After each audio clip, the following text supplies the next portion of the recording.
arms around their mother's neck and pay attention while being bathed. Rats and mice fall in love, risk their lives to save their kids, and giggle when tickled. Evan Walker writes of a mouse who died of shock in a trap. His life was a life fully as real to him as ours is to us.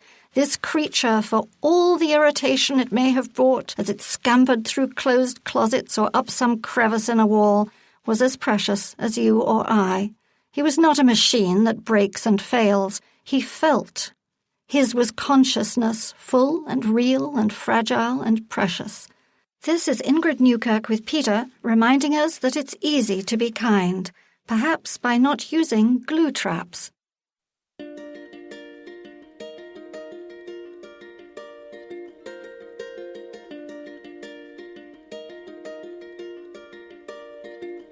Take all of your wasted honor, every little past frustration. Take all of your so-called problems. I love this song, everyone. Welcome back to One Life Radio. This is Bernadette with Diamond Gray, Aviana Barrientos, and our special guest today, Chris Wark.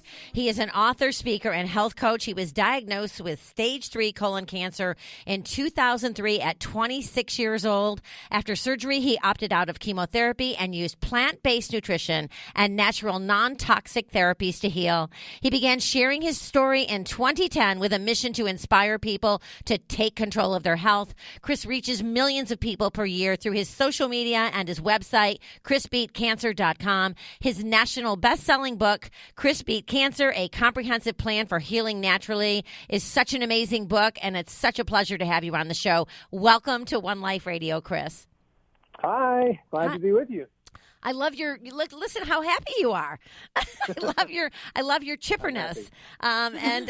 Your story was featured in Wellbeing Journal, which is one of my favorite publications out there. And so let's talk about this. Let's talk about your diagnosis and what you went through, went through your head when the doctor said it was cancer. Well, I was 26 years old, so I mean it was a huge shock. Yeah, of course. It's a shock at any age, but when you're young. You're not expecting it. Yeah, not expecting it. It's the farthest thing from my mind. I didn't even, at that point in my life, I did not even know anyone really who'd had cancer. Like, it was just no friends or family members or anything. Mm-hmm. Nobody close to me. So, yeah, it was a big shock. I was basically told I had been having abdominal pains for the better part of a year. After a bunch of tests, they did a colonoscopy, and they found a golf ball-sized tumor in my colon. That's so young, 26 years old. Yeah, and I didn't even know what a colon was. I thought it was a punctuation mark. Mm-hmm. You know what I mean? Yeah, exactly. Well, you don't think about stuff like that. So was it, looking back now, was your lifestyle, what was it like before cancer? Was it terrible? Or was this something that just kind of randomly happened to you? Yeah, so I'm so glad you asked that, because my lifestyle was normal and terrible at the same time, because normal is terrible. You see, most cancers, up to 90% of cancers, this is crazy, like, hold on to this statistic. Okay. Up to 90% of cancers are caused by 3 factors. Number 1 is our diet, the Western diet, the standard American diet. Yeah. Number 2 is our lifestyle choices, which is typically smoking, drinking, and not enough exercise or being sedentary, and drug use, prescription drugs, illegal drugs. Mm-hmm. And then the third factor is environmental pollution, right? Environmental toxins. Whoa. But diet is really the biggest one. And so I was eating just like everybody else. I was eating meat and dairy 3 times a day. I was eating junk food, fast food, processed food, restaurant food. I was just eating what everybody else ate. Yeah. It just so happened that I had, for whatever reason, it got me early, right? Mm-hmm. Most people don't get cancer until they're in their 40s, 50s, 60s, older. Right. But I grew up in the fast food generation. Mm-hmm. So my generation, kids born in the 70s, early 80s, like fast food, it was everywhere. Yeah. when I was a kid. When my parents were a kid, it wasn't, right? McDonald's, Burger King, Wendy's, KFC, Taco Bell, Subway. Didn't even exist. Didn't exist. Like maybe McDonald's, but that was about it.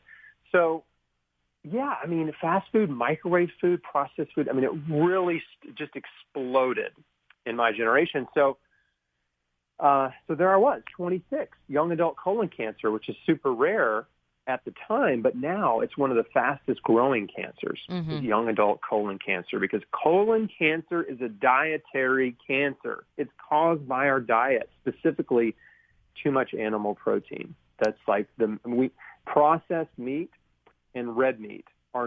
Processed meat is a group 1 carcinogen. That means bacon, hot dogs, sausage, pepperoni, salami, even deli meats like turkey and ham are group 1 carcinogens.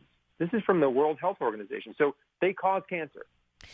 That form of meat, processed meat, causes cancer. And then red meat is a group 2, which, based on the available evidence, is a probable And yet, causer. you know, what you're saying, Chris, is so spot on. And yet, I mean, so many people continue to eat mass quantities of meat and dairy without ever really even thinking about it.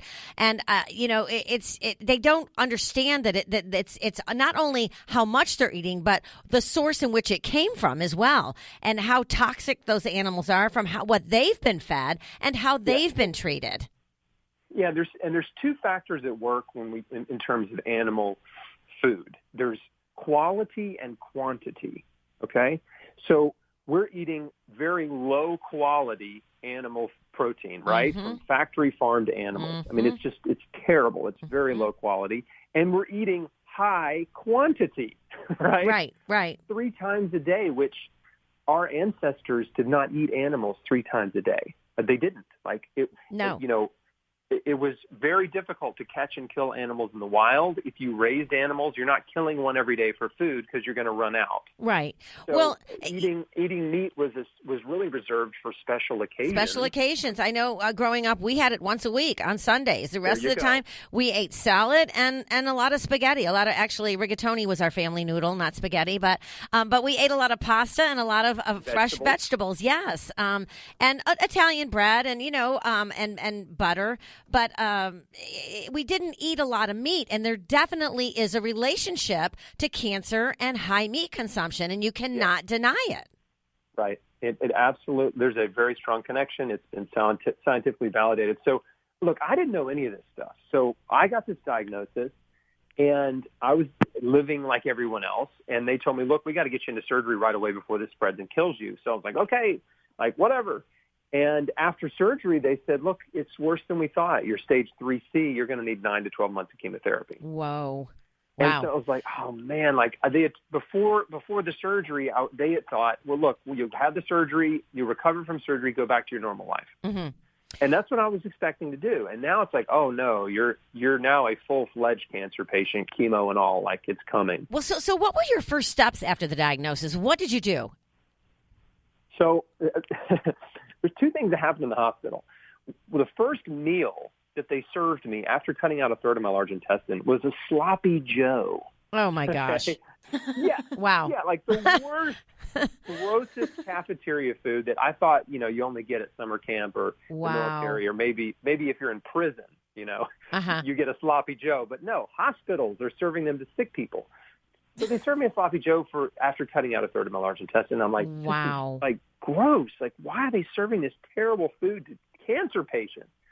Then the other thing that happened was the day they told me I could go home, my surgeon came in to check on me one last time, and I said, hey, is there any food I need to avoid? And he says, no, just don't lift anything heavier than a beer. What? Yeah. So that's it, right? So I'm thinking there is a huge gap here. Like, the healthcare industry and my doctors have no interest in nutrition, and my instincts were telling me it was pretty important. Oh, right? Absolutely. Not knowing anything. Although, I worked at Whole Foods in college. So, I knew what health food was. Yeah. For sure. But, that's funny that you worked at Whole Foods. Yeah, it was actually Wild Oats. They got bought out by Whole Foods, but yeah, same thing. So I go home. I'm thinking about my life and my future, and am I going to do chemo, and am I going to die? All this scary stuff. Right. And I my wife and I prayed about it. And I just said, God, if there's another way besides chemotherapy, please show me. Like, I don't know what to do. I didn't have a peace about it, And I got a book that was sent to me from a friend of my dad's who lived in Alaska. I'm in Memphis, Tennessee. Sent me a book that was written by another guy who had healed his colon cancer like 20-something years prior with a radical change of diet and lifestyle. And so it was all about fruits and vegetables. Yeah. Juicing. Yeah. And I got so excited as I read this guy's testimony. And some of the stuff in the book I don't agree with now, having done a lot of research or whatever, but it got me on this path of discovery. Right. And so overnight, I just say immediately I had this epiphany. The way I'm living is killing me. Mm-hmm. Well, go ahead. And with that revelation, I realized, if I contributed to this disease, maybe I can contribute to my health. Mm-hmm. And that means I've got to change my life. Yeah, well, I want to hear about those changes, and we're going to go to break, and it's so great having you on the air with us. For all of you out there listening, that's Chris Wark. He is an author, speaker, and health coach who was diagnosed with stage 3 colon cancer in 2003 at the age of 26 years old, and he is the man who beat cancer. Stay tuned. We're going to hear more from him in just a moment. You're listening to One Life Radio.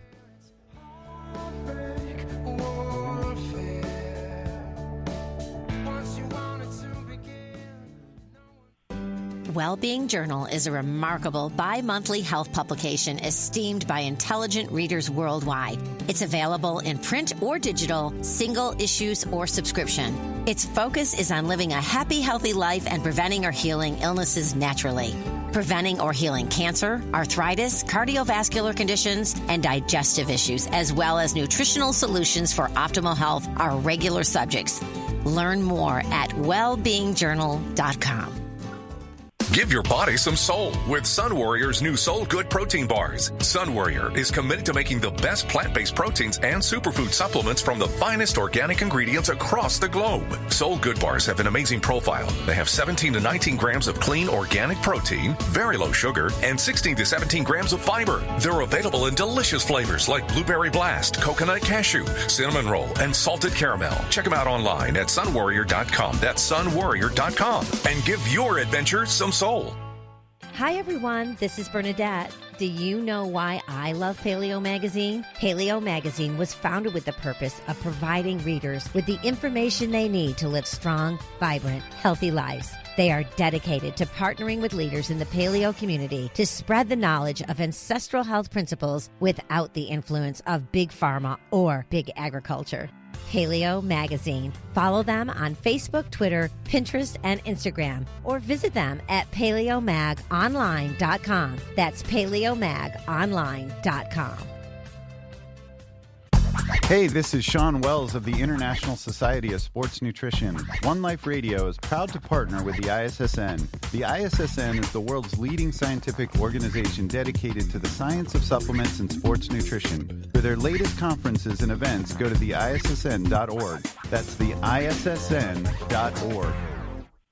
Hello, I'm Allie McGraw for People for the Ethical Treatment of Animals. Our animal companions rely on us, especially during a natural disaster. If you're forced to evacuate your home, do not leave your animals behind. Visit helpinganimals.com. Between the darkness on the street and the houses filling up with light, between the stillness in my heart and the roar of the approaching night. Giving me a little Jackson Brown there. I can't interrupt him. I have to wait till he gets to the good part. Looking for somebody somewhere in the night. Woo! That always makes me want to give a big woo. I gave a little woo, though. My big woo would break the microphone, probably. My concert woo.